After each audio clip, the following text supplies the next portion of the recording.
Hello everyone.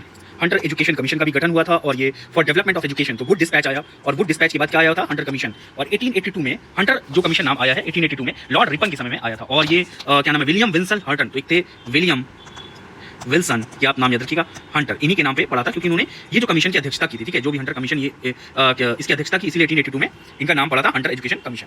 इसमें 20 member थे, याद रखिएगा, और 8 इंडियन मेंबर थे, ठीक। और ये पहला कमीशन था एजुकेशन से रिलेटेड। इसके पहले वुड डिस्पैच आया, ये सब सारी चीजें आई, बट एक कमीशन के मामले में पहला था। और प्राइमरी एजुकेशन पे मेनली इसको रिपोर्ट प्रोवाइड करना था। हालांकि इसने सेकेंडरी एजुकेशन पे भी रिपोर्ट्स दी हैं, रिकमेंडेशन दिया है, बट मेनली था प्राइमरी एजुकेशन की रिपोर्ट पढ़ने के लिए। इसका कोई रिलेशन नहीं था यूनिवर्सिटी एजुकेशन से, यूनिवर्सिटी एजुकेशन से कोई मतलब नहीं था।